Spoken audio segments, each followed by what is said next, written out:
తలుచుకుంటూ చిన్నతనం నుంచి ఒక నిబద్ధతతో, ఒక క్రమశిక్షణతో, ఒక లక్ష్యంతో, ఒక ధ్యేయంతో ఈ రోజున ఈ స్థాయికి వచ్చానో, ఎవరి అండదండలు ఎవరి ఆశీస్సులు నాకు ఉన్నాయని బలీగా నమ్ముతానో, ఆ స్వామి మీద ఒక కథ వస్తుంది అంటే అలాంటి స్టేజ్ మీద ఆయనతో నాకున్న అనుబంధాన్ని చెప్పుకోవాల్సినటువంటి సిచ్యువేషన్ ఉంది. చెప్పుకోవాలి, చెప్పడం ధర్మం. ఎందుకంటే ఇక్కడ ఉన్నటువంటి ఎంతోమంది యూత్ ఉన్నారు, టీవీల్లో వీక్షిస్తున్న వాళ్ళు మరి ఎంతో లక్షల్లో ఉన్నారు. వీళ్ళందరికీ ఒక ఇన్స్పిరేషన్, ఒక మోటివేషన్ ఉంటుంది.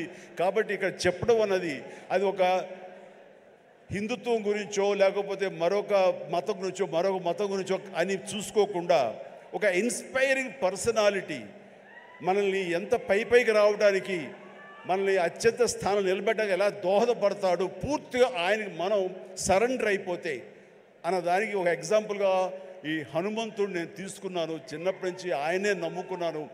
కాబట్టి అది మీరు కూడా ఎవరైనా సరే అలా నమ్ముకుంటే కనుక అలా స్థాయికి, ఉన్నత స్థాయికి వస్తారు. మీకు అది ఇన్స్పిరేషన్గా ఉంటుందన్న ధ్యేయంతో ఈరోజు చెప్పాలనుకుంటున్నాను. ఇది చాలా మనసు అంతరాంతరాల్లో నుంచి నేను వెలిబుచ్చుతున్నటువంటి ఇది. మా ఇంట్లో ఎవరు దైవభక్తులు లేరు. నాన్నగారు కమ్యూనిస్ట్. ఆయన ఫోటోకి దండం పెట్టడం చాలా రేరు. ఎప్పుడైనా అమ్మ కోరిక మేరకు తిరుపతి వెళ్ళి ఆ స్వామి దర్శనం చేసుకుని వచ్చేసేవాళ్ళం తప్ప, శనివారం అమ్మ వెంకటేశ్వర స్వామికి దండం పెట్టేది తప్ప, అంతమించి ఎవరు ఫోటోలకు దండం పెట్టగాని, స్వాముల్ని కొలవడం కానీ, దేవుణ్ణి ప్రార్థించడం కానీ ఏమీ లేదు. అలాంటిది ఈ చిన్నతనం అంటే 7th క్లాస్ నేను చదువుతుండగా, అది పొన్నూరు, అక్కడ ఒక ఆంజనేయ స్వామి గుడి ఉండేది. ఆ ఆంజనేయ స్వామి గుడిలో నేను రోజు వెళ్ళి ఆంజనేయ స్వామి దండం పెట్టుకుని వస్తుంటాను స్కూల్ నుంచి వస్తూ. ఆ తర్వాత next year 7th class 8th class నేను బాపట్లలో చదివేవాడిని. ట్యూషన్ నాకు ఆంజనేయ స్వామి గుడి దాటుకుంటూ వెళ్ళాలి. తిరిగి వచ్చేటప్పుడు ఈవినింగ్ 8 ఎంత అవుతుండేది. కొంచెం చీకటిగా ఉండేది. ఇప్పుడు అంత బిజీగా అప్పుడు ఉండేది కాదు కాబట్టి కొంచెం భయంగా ఉంటుండేది. కానీ ఆ హనుమంతుడి గుడి పక్క నుంచి వెళుతుంటే అందులో ప్రసాదాలు ఇచ్చే సమయం, ఆ వంక ఈ వంక ఆకలి అవుతుండేది. వెళ్ళే ప్రసాదం కోసం హనుమంతుడితో భక్తి ఏర్పడింది నాకు.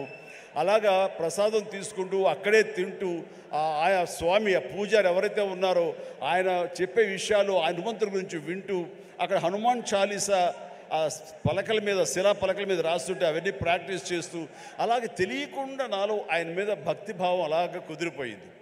కుదిరిన తర్వాత అక్కడి నుంచి నేను మొగల్తూరు వెళ్ళి 7th 8th 9th క్లాస్ చదువుతాను. ఆ సమయంలో మా ఫ్రెండ్స్ తోటి బజార్లో వెళుతుంటే, మీకు గుర్తుండి ఉంటుంది, చాలామంది ఎవరైతే విలేజ్ నుంచి వచ్చారో వాళ్ళకి బాగా తెలుసు, రోడ్డు మీద ఒక చెక్స్ ఉన్నటువంటి ఒక ఇది వేసుకుని ఒక్కొక్క చెక్స్లో ఒక్కొక్క వస్తువుని, ప్లాస్టిక్ వస్తువులు, రకరకాల వస్తువులు పెట్టి ఒక క్యాలెండర్ ఉండేది. క్యాలెండర్ కింద మిఠాయిలు అతికించేవాడు.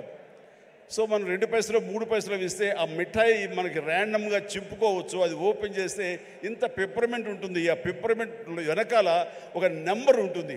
ఆ నెంబర్ చూసుకుని చెక్స్లో చూసుకుంటే ఏ వస్తువు, అది ప్లాస్టిక్ దువ్వెన రావచ్చు, ప్లాస్టిక్ అద్దం రావచ్చు, ఒక్కోసారి ఏమీ రాకపోవచ్చు. అలా చూసుకుంటే నాకు ఒక క్యాలెండర్ వచ్చింది. ఆ క్యాలెండర్ ఇచ్చాడు.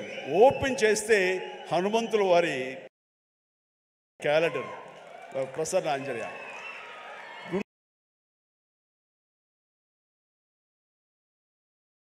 చీల్చుకున్నది. ఆ హనుమంతుడు వాడు ఏ సమయంలో వచ్చిందో ఈ రోజుకి మా ఇంట్లో అది